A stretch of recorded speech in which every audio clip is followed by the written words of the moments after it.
പാവർട്ടി വിളക്കാട്ടുപാടത്ത് വീണ്ടും കാട്ടുപന്നിയുടെ ആക്രമണത്തിൽ കൃഷിനാശം. വിളക്കാട്ടുപാടം ദേവസൂര്യ കലാവേദി ആൻഡ് പബ്ലിക് ലൈബ്രറിയുടെ കൃഷിയിടത്തിലാണ് കാട്ടുപന്നി കൃഷി നശിപ്പിച്ചത്. ഗുരുവായൂർ മുനിസിപ്പാലിറ്റി 9-ാം വാർഡിൽ ഉൾപ്പെടുന്ന പ്രദേശമാണിത്. ദേവസൂര്യയിലെ വനിതാവേദി പ്രവർത്തകർ കൃഷി ചെയ്ത മരച്ചീനി, മുളക് എന്നിവയാണ് നശിപ്പിച്ചിരിക്കുന്നത്. സമീപ പ്രദേശങ്ങളിലെ വീടുകളിലെ പപ്പായ, വാഴ എന്നിവയും നശിപ്പിച്ചിട്ടുണ്ട്. എത്രയും പെട്ടെന്ന് അധികൃതർ നടപടി സ്വീകരിച്ച് കൃഷി നശിക്കുന്ന അവസ്ഥ ഇല്ലാതാക്കണമെന്ന് Devasurya president Reji Vilakkattupadam, secretary KC Abhilash എന്നിവർ ആവശ്യപ്പെട്ടു.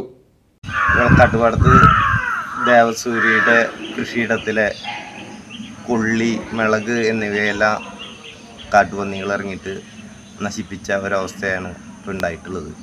ഗുരുവായൂർ മുനിസിപ്പാലിറ്റിയിൽപ്പെട്ട ഈ സ്ഥലത്ത് ഇപ്പോൾ കൃഷി ചെയ്യാൻ സാധിക്കാത്ത തരത്തിൽ വനിതാവേദി പ്രവർത്തകരൊക്കെ വളരെ കഷ്ടപ്പെട്ട് നട്ട് നനച്ചുണ്ടാക്കിയ മിളക്, കൊള്ളി എല്ലാം കാട്ടുപന്നി കഴിഞ്ഞ ദിവസം നശിപ്പിച്ചിരിക്കുകയാണ്.